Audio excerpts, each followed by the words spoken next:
Nitai Gaur Hari Bol, Hari Bol, Hari Bol,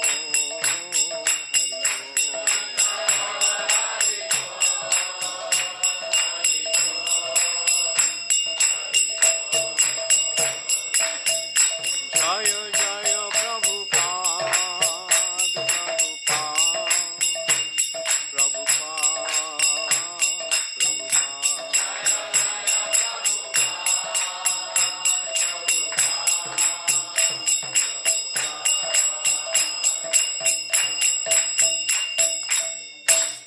Gaur Premanande Hari Hari Bol.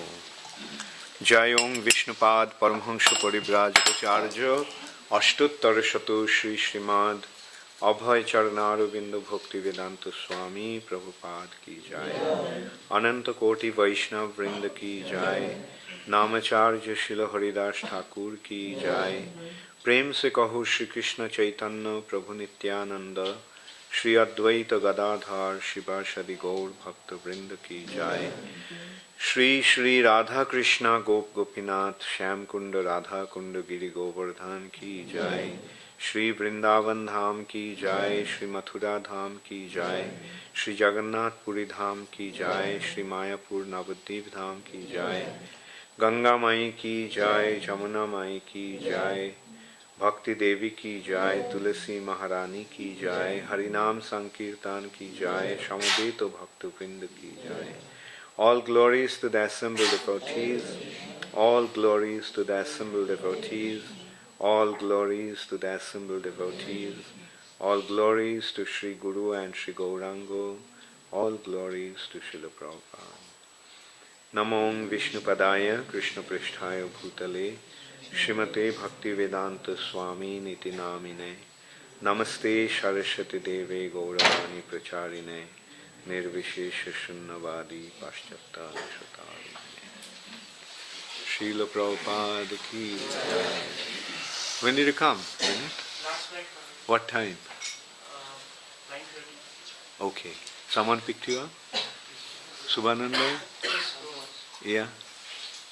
Where's Subhananda? Yeah. You picked them up. Okay. You're comfortably situated? You live in Bangalore? Yeah, he's in Bangalore. Yeah. Your younger brother? Yes, father. Oh, okay. And Sumi, how are you? Hare Krishna. I'm also happy to see you. He mentioned to me about you and he told me that you were coming. Hare Krishna. Have they been introduced, Ganganaran?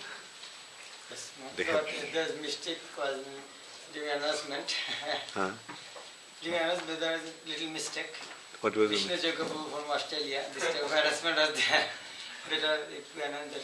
Oh, that's right. You are from Australia, right? You're from Melbourne. Yeah, that's right. Yeah. Oh, so anyway, at least one is from Australia. Actually, Vishnu Jagga is married to Sumi.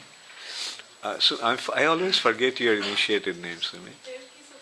Devaki Sutta Devidasi.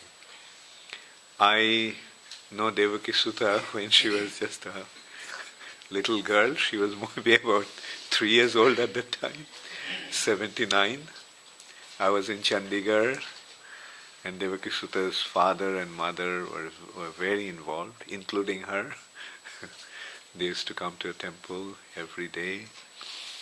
And his father is the temple president now. Yeah? He was an engineer with what's the dam? Bhakra Vyas. And he retired and then he became fully involved in ISKCON, in Chandigarh. Thank you for coming. Hare Krishna.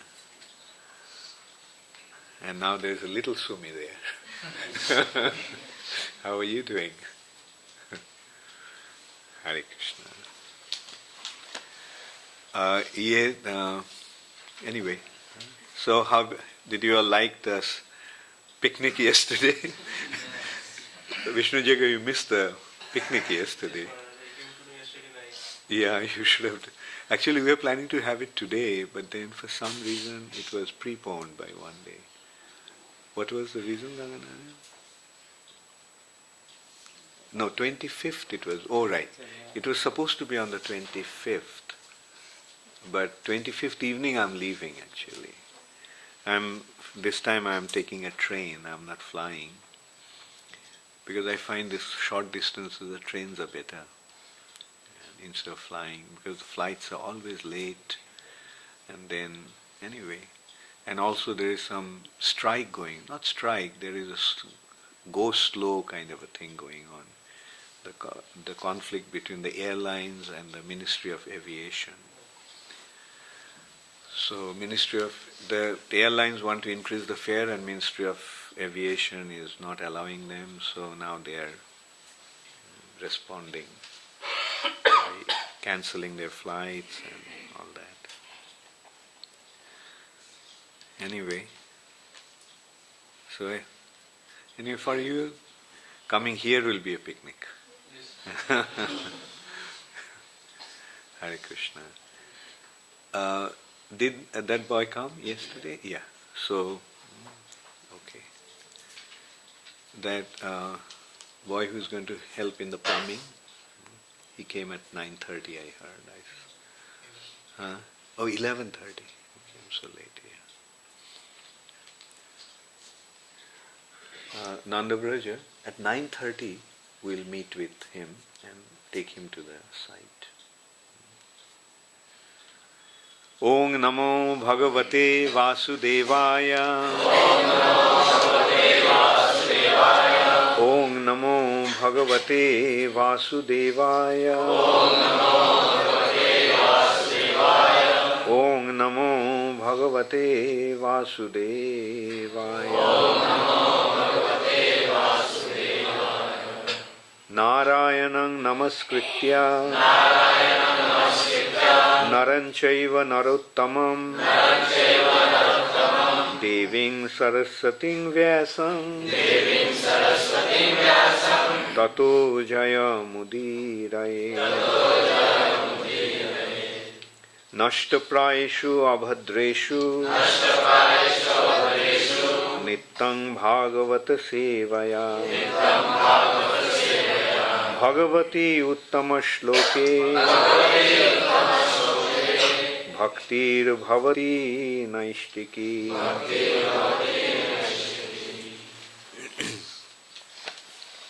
Who remembers the translation of the third shloka that I recited?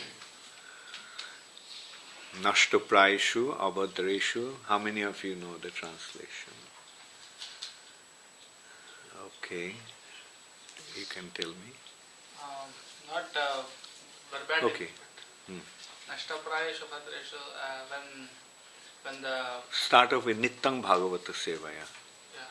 when one regularly recites or hears Srimad Bhagavatam, then all that is troublesome to the heart is almost completely destroyed, and loving service to the personality of God is established as an irrevocable fact. Very good, yeah. Regular hearing and serving the devotees. Right, that's true. Bhagavata Sevaya. Bhagavat Seva, there are two types of Bhagavats. One Bhagavat is person Grantha Bhagavat, and the other is the person Bhagavat. And Seva means service. So how do we serve Bhagavat? Grantha Bhagavat is served by hearing and chanting. And person Bhagavat is served by direct physical service to that person. So Nittang Bhagavata Sevaya, by Nittang means constant, all the time, daily. Not even daily, all the time, constantly. By constantly hearing and chanting Srimad Bhagavatam and by constantly serving the devotees of the Lord, Nashtaprayeshu Abhadreshu. The Abhadra, all the impurities in the heart are almost eradicated. And then Nittang Bhagavati Uttama Shloke Bhaktir Bhavati Naishtiki. due to the Srimad Bhagavatam, which is presentation of the glorification of the Supreme Personality of Godhead, the choicest verses, the Bhaktir Bhavati Naishtiki, the devotional service or loving devotional service to the Lord become established properly. Naishtiki. So, Naishtiki Bhakti is the, in a way, the establishment of Bhakti. Bhakti has different stages. Ado Shraddha, then what is the next stage? Tato Sadhu Sangha, Atha Bhajana Kriya, then after Bhajana Kriya, Anartha Nivritti, and when there is Anartha Nivritti, then Nishtha.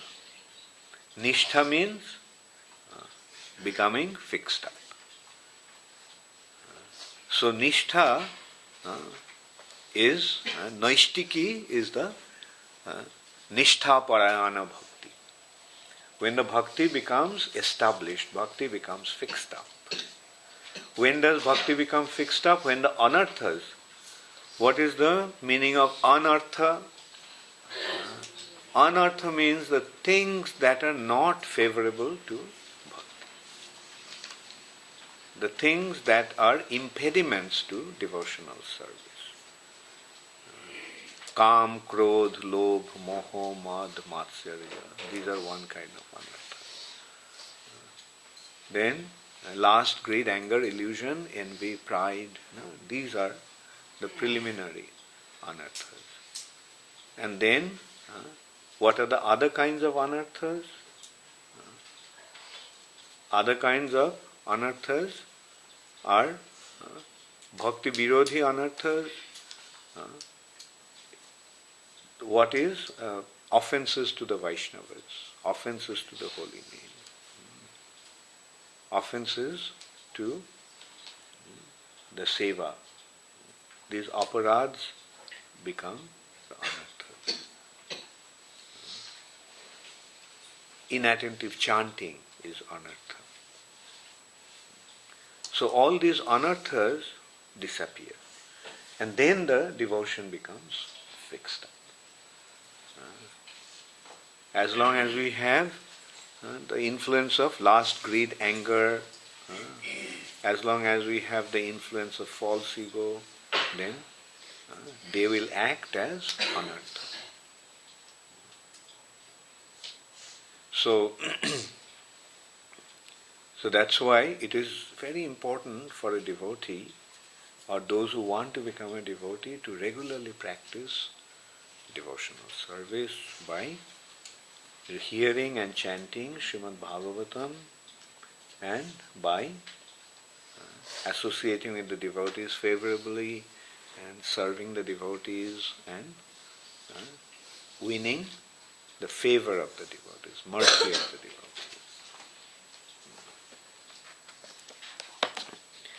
So, today's verse is Srimad Bhagavatam, 3rd Canto, 26th chapter, text 51. This chapter is entitled as the Fundamental Principles of Material Nature. Tatas tenanu vidhebhyo. It's a sandhi. Tena anubidhebhya. Tena anubidhebhya. 3 words have become one. And tatas tena, it's actually the whole thing is one word. Tatas tena anubidhebhyo yuktebhyo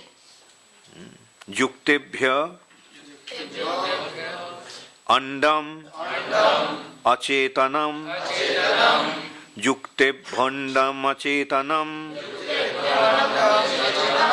utthitam purusho yasmad udotishtad asau vyat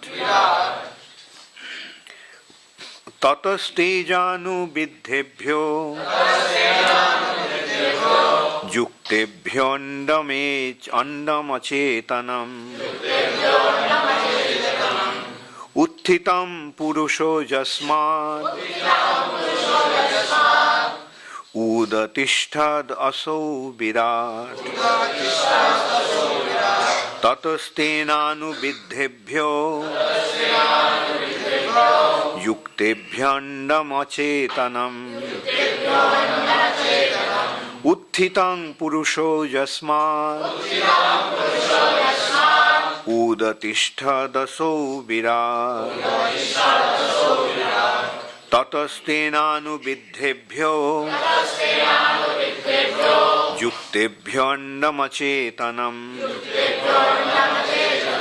उत्थितं पुरुषो यस्मात् उदतिष्ठदसौ विराट् ततः then tena by the Lord anubiddhebhya from these seven principles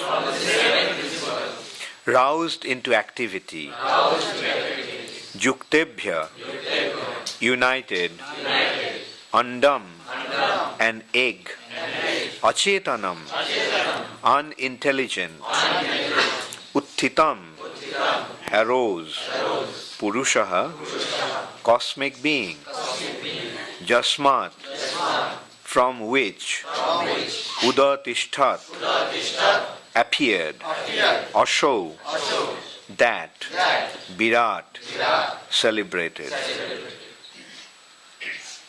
Translation by His Divine Grace Srila Prabhupada. From these seven principles roused into activity and united by the presence of the Lord, an unintelligent egg arose, from which appeared the celebrated cosmic being. Please repeat. From these seven principles, roused into activity, and united by the presence of the Lord, an unintelligent egg arose, from which appeared the celebrated cosmic being. Purport by Srila Prabhupada. In sex life, the combination of matter from the parents, which involves emulsification and secretion, creates the situation whereby a soul is received within matter. And the combination of matter gradually develops into a complete body. The same principle exists in the universal creation. The ingredients were present, but only when the Lord entered into the material elements was matter actually agitated. That is the cause of creation. We can see this in our ordinary experience. Although we may have clay, water, and fire, the elements take the shape of a brick only when we labor to combine them.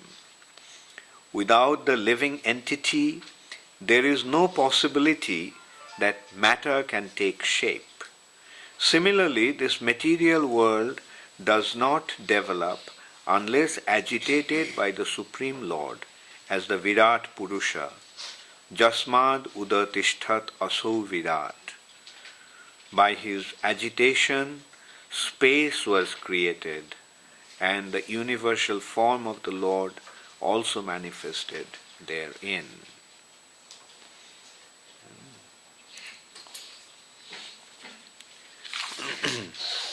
Tatastenanubidhebhyo yuktebhyo andamache acetanam utthitang purusho jasmad udatishtad aso virat. From these seven principles, roused into activity and united by the presence of the Lord, an unintelligent egg arose, from which appeared the celebrated cosmic being.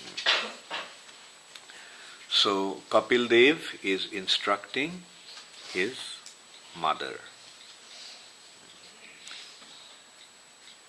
Kapil Dev is an incarnation of the Supreme Personality of Godhead. He appeared as the son of Kardama Muni and Devahuti.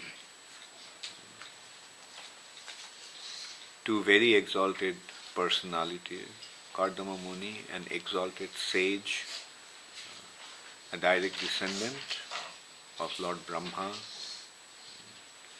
and Devahuti is the daughter of Swayambhuva Manu, the first Manu. Manu's son, Swayambhu, Brahma's son is Manu, and Manu's daughter is Devahuti. So they were married because they could recognize, Brahma could recognize that the Supreme Personality is going to appear as their son. So he arranged that they should get married. Kardama Muni also had that urge because he also wanted to have, or he was destined rather, that the Supreme Personality of Godhead would come as his son. And as a result of that, the wedding was arranged. Although he was a homeless sage, Kardama Muni apparently was a person who didn't even have any home. He was living under a tree, completely lost in austerities and penances, meditating on the Supreme Personality of Godhead. But then Swayambhuva Manu comes with his daughter and offers his daughter in marriage to him. In this way we can see that material prosperity, material comfort is not the goal of the Vedic civilization. The goal of Vedic civilization is spiritual advancement. And in order to achieve that spiritual advancement, they are prepared to renounce all material prosperity. Swayambhuva Manu is such an exalted personality. He is a Manu. He is actually the king of kings. He is the father of mankind. He was the ruler. And his daughter is now brought to this person who is living under a tree. He may be living under a tree, but his consciousness is so exalted. That was the main consideration. And Devahuti accepted it. Now you tell a rich man's daughter to marry a homeless person from the street. Will she accept it? She will say, no, nothing doing. I'm not going. And everybody will think that it's a ridiculous arrangement. But that was not the consciousness, or that was not the mentality of the people of that time. Devahuti, a princess, just accepted. Like father left her there. She was all alone. All this while she was attended by hundreds of maidservants. She led such a luxurious life. As they say, she never even put her foot on the ground. She was so well taken care of. And that girl is now all by herself, alone, and her husband is half the time, not half the time, all the time, practically unconscious. He didn't even care that she was existing there. He was so absorbed in the thoughts of the Supreme Personality of Godhead that he didn't even care that she was there. But Devahuti, with all sincerity and dedication, she just kept on serving her husband. And then we saw how powerful that personality was. Then one day, Kardama Muni noticed that this girl is although she is she is a princess, look what has happened to her. She has become emaciated completely because she doesn't take care of herself.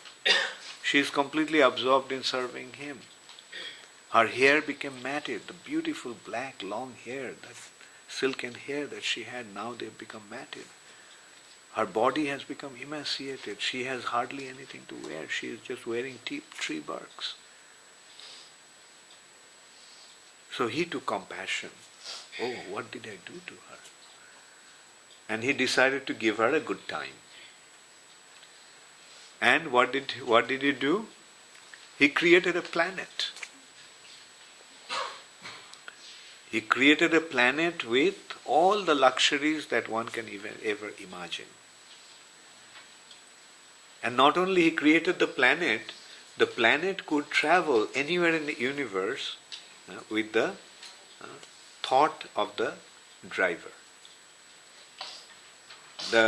If the driver thought, let me go now to the sun planet, and immediately that planet would go to the sun planet. Let me now go to the moon planet. Let me go to the heaven, Indra's abode. Let me go to Brahmaloka, like it. This way, this planet could travel anywhere. And there, Devahuti was enjoying with her husband, and in due course of time, after giving birth to 7 daughters, she gave birth to Kapil Dev. Kapil Dev is the Supreme Personality of Godhead, an incarnation of the Lord.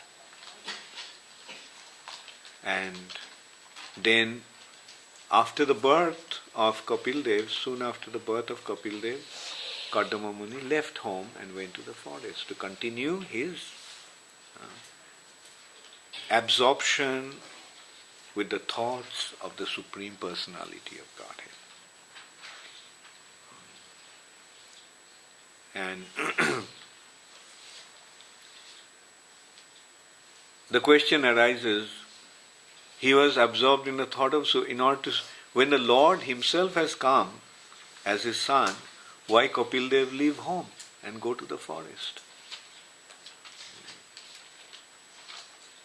The answer to that is, Kardama Muni's attachment to the Lord was in Shantaraj. And in Shantaraj, the devotee just meditates upon the Supreme Personality of Godhead. That's why in order to properly become situated in his natural mellow, constitutional mellow of Shantaraj, he went to the forest. And then Kapil Dev, also before leaving home, he is instructing his mother. And this instruction of Kapil Dev constitutes the Sankhya philosophy, the original Sankhya philosophy. Kapil Dev very systematically is analyzing the creation aspect of this, or sub-creation aspect of the universe, or material nature. Srimad Bhagavatam has 10 angas, 10 limbs, or 10 branches. What are the 10 branches? Do all of you remember? Who doesn't remember? Please raise your hand. Okay. And who does remember? Okay. Sadhana Siddha. Not the verse, just tell what are the 10 angas? Sarga. Sarga means primary creation. Sarga, Visharga means sub-creation, secondary creation. Attasharga, Visharga, Stama means on the planetary systems. Or living entities. Yeah. Attasharga, Visharga, Stama, Ushma means maintenance. Attasharga, Visharga, Stama, Ushma means creative impetus.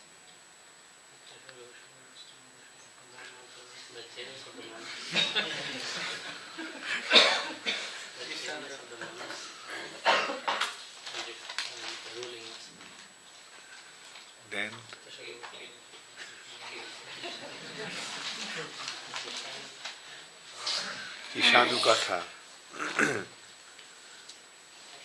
Ishanukatha, the narration or descriptions of the activities of the Lord in different incarnations.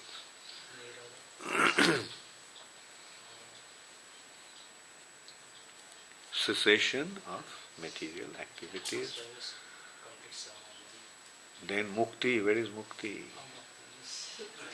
Muktir ashraya.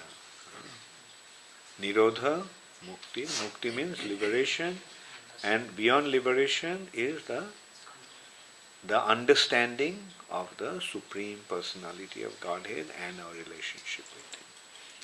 Ashraya. Who is the supreme shelter? The Supreme Personality of Godhead. So this is Visharga aspect of.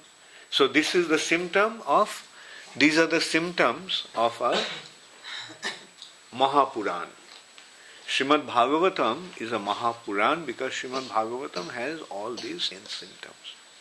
Most of the Purans have generally 5 symptoms. Only Bhagavat deals with 10 symptoms. Lakshanam. Dashame Dasha Lakshanam. So this Visharga is being, Sarga and Visharga is being described here. Like the sub-creation. The universes are created by the breathing of the Lord, by Mahavishnu. And then this is also a part of that Sarga, how the different elements are coming into being. Like material nature, the creation gradually evolves into matter. Not that they evolve into matter, they manifest. Matter becomes activated. The material nature has 2 states. Abhyakta dini bhutani vyakta madhani bhava. Abhyakta nidhanan neva. There are two stages of the material nature. Manifest and unmanifest. Vyakta, abhyakta and vyakta. So, from unmanifest stage, how the material nature is becoming manifest, that is being described here by Kapil. How the creations actually began. And he is explaining how the different elements are becoming manifest. How did the elements manifest? All these are elements. Actually, there are 24 elements. Those 24 elements are ether, air, fire, water, earth. Then 5 senses. The senses are also a part of the material nature. The living entities acquire the senses. The senses are there. That is the understanding. Then the interaction between the senses and the elements give rise to 5 objects of the senses. Ether interacts with ether interacts with ears and sound is produced. Air interacts with skin or touch, the touch sense is produced. Fire interacts with eyes, form is produced. Water interacts with tongue and taste is produced. And earth interacts with nose and smell is produced. And we can see how scientific it is.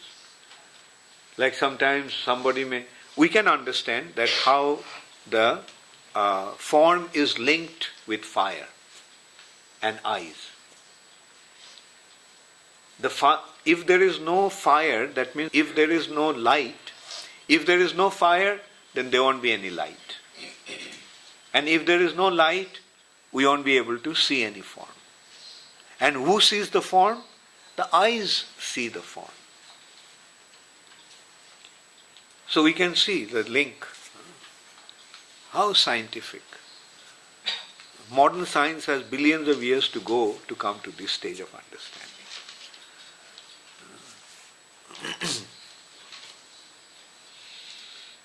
Then the water interacts with tongue and taste is produced.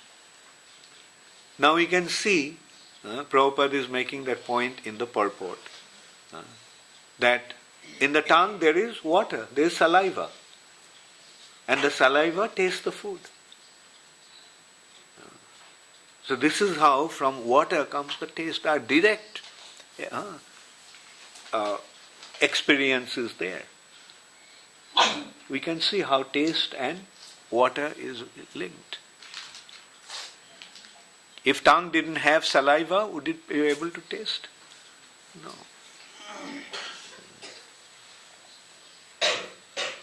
And then it is coming, then in this way, it then comes to, I have discussed about, 5 elements, 5 senses, 5 objects of the senses, and then 5 working senses, 20.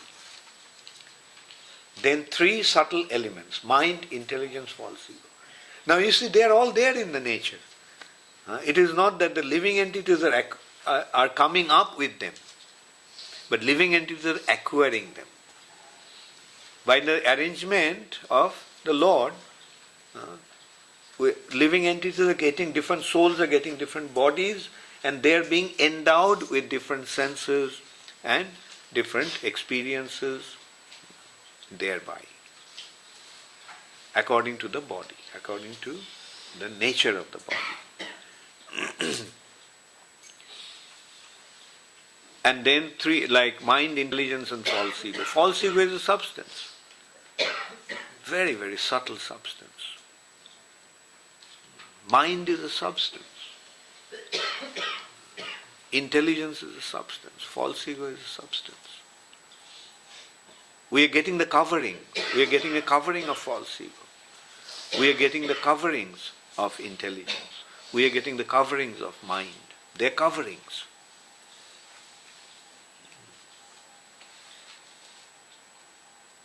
And then comes the Mahatattva.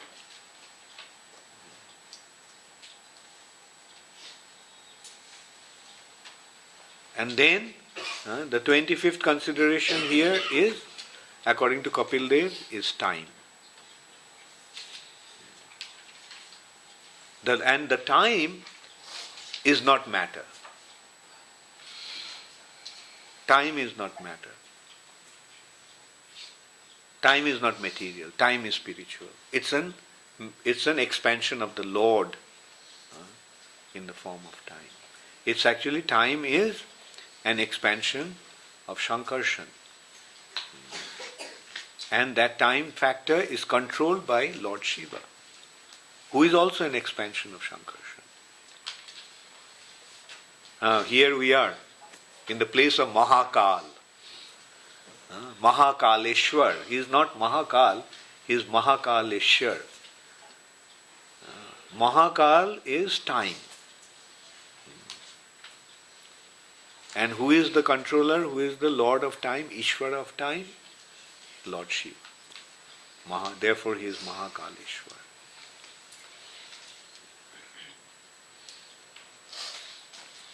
And then it has been now he is being described that all these elements, all these things create an unconscious, unintelligent egg.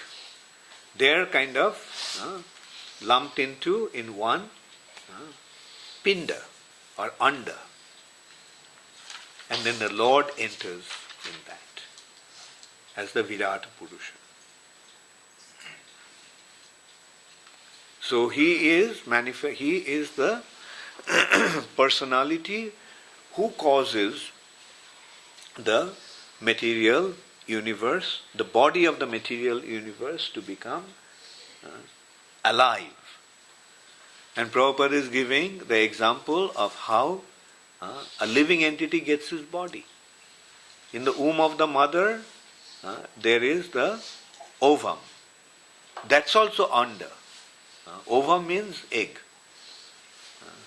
So in the universal context, a huge egg was created with all the elements of material nature. But here, so just as in the womb of the mother there is an egg, and the spirit soul through the sperm enters into the egg and activates the egg. And then the egg begins to develop and develops into a body. So the universal body is also developing in that way. So we can see how scientific it is. What is the definition of science? Now Vishnu Jagga, what's the definition of science? Anything which can be validated by the... Very good. By experiment. Experimentally verified facts. Anything that can be validated or established by experiment is science. Now tell me, is Bhagavatam science? Is the greatest science we are seeing. Like just as a living entity has a body and the body develops in a certain way, similarly universe has a body. And that body also develops in the same way. It develops in the same way. So you can see like it's the same development. Wherever there is life, wherever there is activity, now the universe is coming to life. And who is activating the matter into life? The Lord Himself, as the Virat Purusha. Or you can say, the soul of the universe. Just as a soul, a spirit soul, a living entity enters in the ovum, in the egg, similarly, in the universal context, the Supreme Personality of Godhead is activating the universe.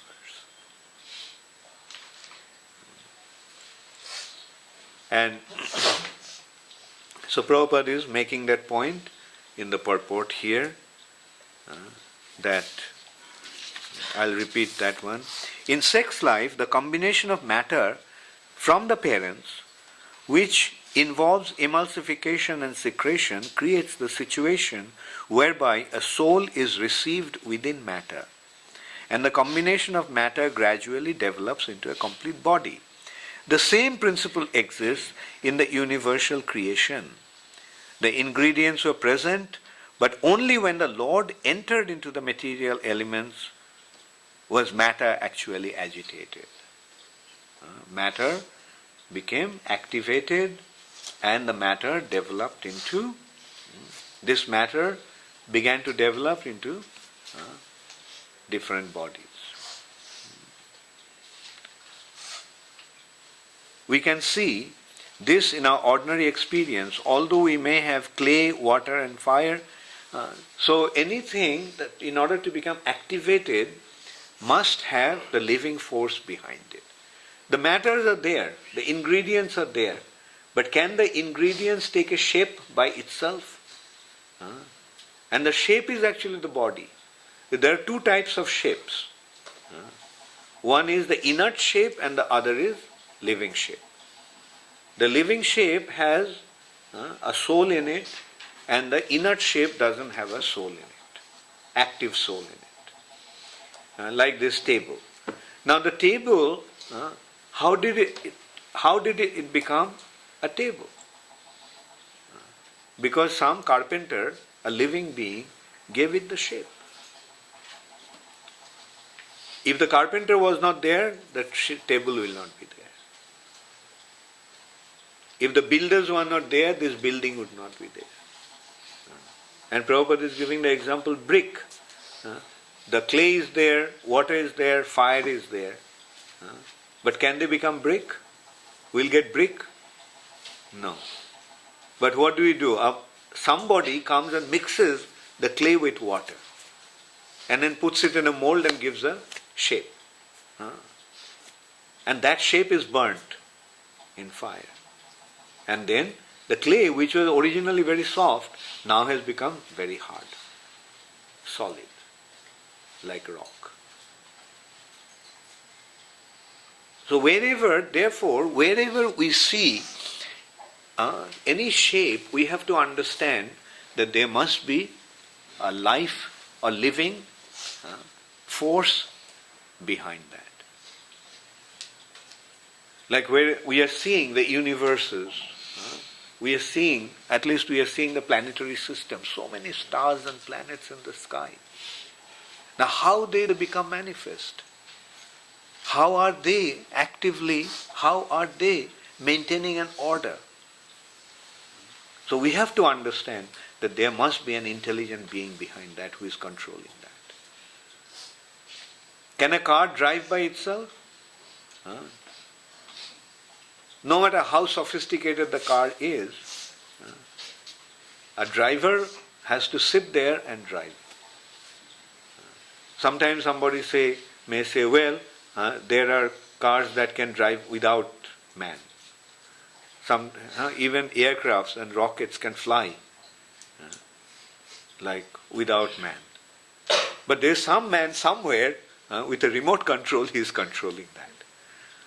The rocket itself or the car itself or a plane itself cannot fly by itself. There has to be an intelligent being directing it.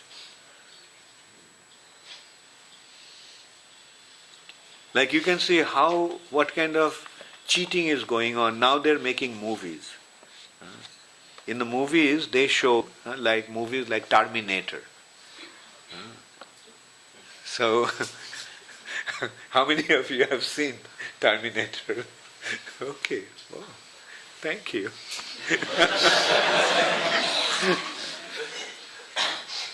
So Terminator, the concept is that it's a machine.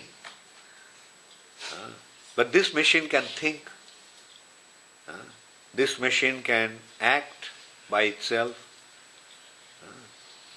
And so forth. But will it ever be possible? Can any machine function like the thing is where the mind will come, where the intelligence will come. There is a consideration of artificial intelligence. But what is the artificial intelligence? There is no artificial intelligence. It is an imposed intelligence. Some intelligent being is putting his intelligence into some system, and that is he is actually awarding it a kind of intelligence. Like the computer has so-called intelligence. But it's not intelligence. Actually the computer's intelligence is a program. Now who created the program? They use the artificial intelligence in the form of computer. But the thing is, it's a computer, is the artificial intelligence, so it's a program. You create a program. Like there, you can replicate the intelligence, but it is limited, not like unlimited intelligence that a human being has. Or it cannot have that flexibility that intelligence has. Anyway, these are just a matter of common sense.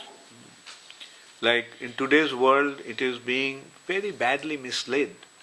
Like you see what is actually happening is the scientists are claiming that they'll create life. And so far they haven't been able to create life.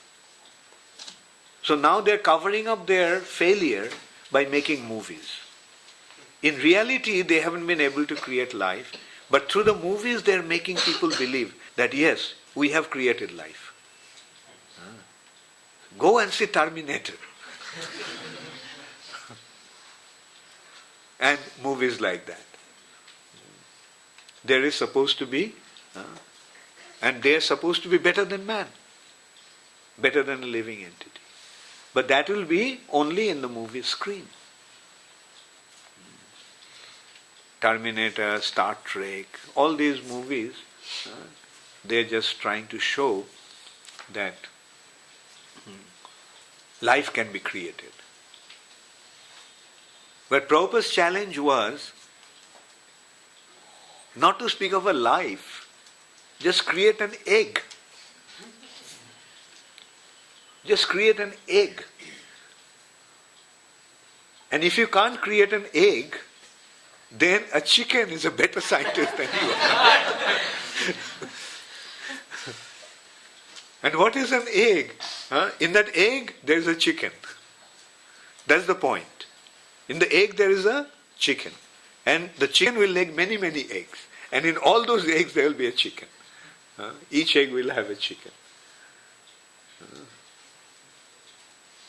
Or what to speak of an egg? To speak of an egg, take a grain of wheat, or a grain of rice, or a grain of moong dal. You plant it, you throw it on the ground, what will happen? A tree will come out of it. And in the tree there will be many other, many grains. And in each grain there is a tree. And in those trees there are many grains. And it goes on endlessly. Who will be able to create that? So this is how we can see that how vain the scientists' claim is that they will create life. In the material domain, yes, they have made a lot of advancement. No one denies that. They've made a lot of advancement. They have created rockets, medically they have made a lot of advancement and so forth. But in the spiritual domain they're bankrupt because they don't have any information. But these informations are readily available in Srimad Bhagavatam. A common sense. The universe has a body. And the body must have a soul in order to become active. It's not that we are not living in an inert world. We are living in a living world.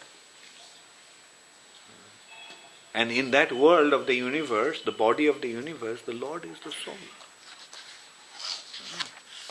As Kshirodakshay Vishnu, he has entered into the body of the universe and he is the soul of the universe.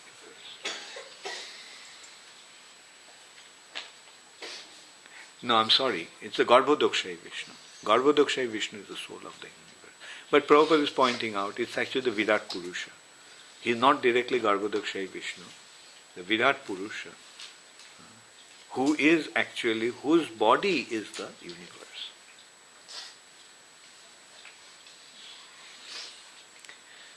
Hare Krishna. Does anybody have any question? One question is, I have a couple of questions. One is that it's generally said that the subtle elements are more powerful than the gross elements.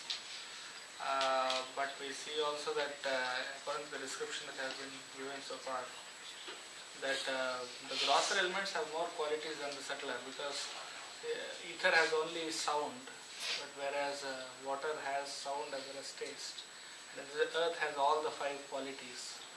So the grosser, we see that they have more qualities.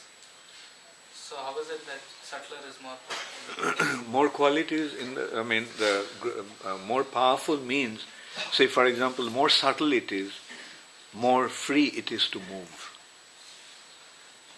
Right? The solid substance cannot move that easily. Liquid moves faster than that. The air moves even faster than that. In that sense, it is more powerful. But qualitatively, maybe you can say that they have more qualities in them. Because in earth, all the other 4 qualities are present. And the qualities of other 4 elements are present. But here it is the subtlety of the quality that is considered. And also was out of this 20 basic, 4 sets of 5, that is the 5 gross elements and the 5 tanmatras and the 5 senses, they have a relation with each other, like nose is related to smell, related to earth.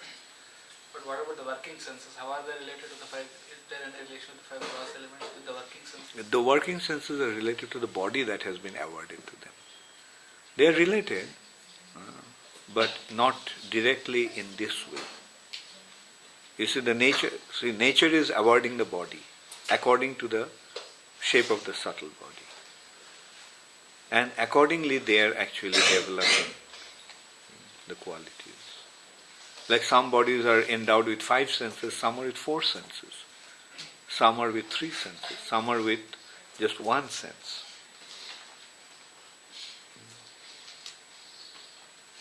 That way, the higher the thing, the greater is the sense perception. Higher the body, greater the sense perception. Is there something like, earth related to hands and, something like water related to legs and, Is it? No, I don't think so. But the fish body is related to water. Tree bodies are related to earth. Human bodies are related to the bird bodies are related to air. Like this is where they generally situated. That way. According to the surrounding, according to the circumstances, they develop the body. And that body has been awarded to them by nature. Like a fish body is perfect to live in water. The bird body is perfect to fly in the sky. And human bodies are perfect to dwell on the surface of the earth.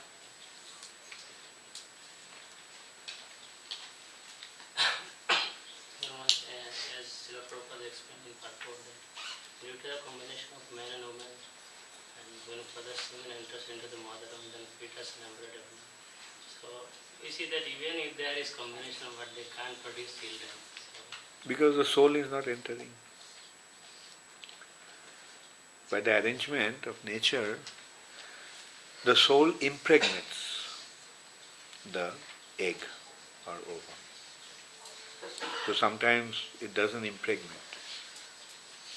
Or sometimes the ovum is not really able to conceive the egg, conceive the soul. Who had some other question? Yes. What are the 5 working senses? So, there, Bak, the speech, Pani, hands, Payu, anus, Udar, belly, and Upastha, genital. Bak, Pani, Payu, Udar, Upastha.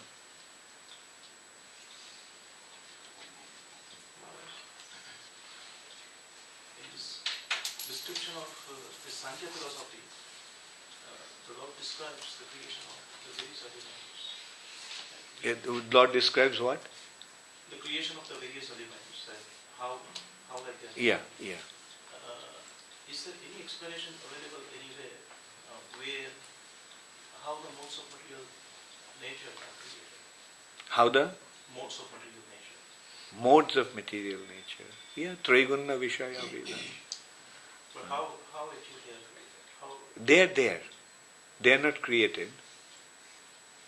I know, actually they are there.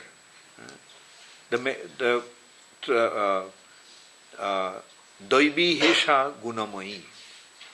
Mama Maya. Mama Maya, my Maya, is endowed with these 3 qualities. So 3 qualities are there. And this is the material nature, endowed with these 3 qualities. So they are there. Like unlike other gross elements, they are not transforming. Just the subtle elements also we don't see that transforming. It is not that from mind comes intelligence or from intelligence comes false ego. No, it's not that. They are there, they are existing. But the gross elements are transforming. The ether gradually to air, to fire, water, earth. Guru Maharaj, the atheist Kapila, is there any information about around which time he existed, which yuga, and who are his parents? Well, I vaguely remember he is born in a Kshatriya dynasty called Agnivamsa, so he must have been a king or a prince. He appeared in Agnivamsa. This was in... Exact year I do not know. Must be within less than 5,000 years. and also, Yajnavalkya was in which school of the 6 Yajnavalkya? Jagavalka is not in the school of sixth philosophy. I mean, he may not be the founder, but is he not related to anyone of this? Not necessarily. Not that every rishi has to belong to these six schools.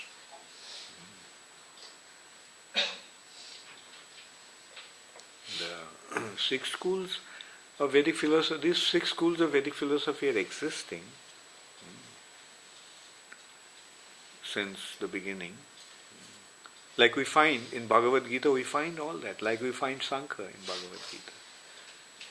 What they describe in Sankhya, Bhagavad Gita is very clearly describing that. Bhumi rapo analo vayu khang mano buddhi revacha. Yes. Maharaj, I wanted to ask you that does the super soul get activated immediately when the soul comes? And if yes, then it is written in Bhagavad. No, super soul is not at all activate. Super soul is Is there all the time. there, and he is observing. He is not acting. Super soul is inactive. You get it? He is upadrashta. He is just watching. And anumanta, he is sanctioning. He is just standing there and like he is watching the living entity's activities. But the super soul becomes activated only when one becomes a devotee and renders his devotion to service to him. Then the Lord, because of the devotion, because of the love, he cannot remain inactive. He responds. And then he becomes Bhagavan. So its point is, the Lord is present in everyone's heart as a super soul. But that aspect of the Lord as super soul is inactive. But when one becomes a devotee and begins to render devotional service, then he becomes active. And that active aspect of the Lord, when he responds to the love of his devotee, then that is Bhagavan. Brahmeti paramatmeti bhagavaniti shabdate. So that Bhagavan aspect is due to the loving exchange. In the spiritual sky, that loving exchange is constantly there between the Lord and the devotees. Therefore, he is there as Bhagavan. I have just one more question. In Bhagavatam, somewhere it's written that super soul is 7 inches in size. So the question was that in small animals like ants, so how do we conceive it? How do we? Yes, sometimes it also has said the shape of a thumb, like the size of a thumb. I don't know. Because at the same time it has been pointed out, Honor Oniyan is smaller than the smallest. Right? So to give him a material dimension 7 inches, I don't know. I mean, these are certain things that I can't conceive. Is smaller than the smallest. Keshagra Satobhagasya Satodha. 1/10,000 part of the tip of the hair. So that's another description. Now can you measure 1/10,000 part of the tip of the hair? Which means its size is inconceivable. But probably one thing can be, I haven't come across that in any scripture as yet. But my consideration is that when a yogi sees him, he sees him in that kind of form. According to his conception, he sees him in the heart in that way, which is kind of synonymous to 7 inches.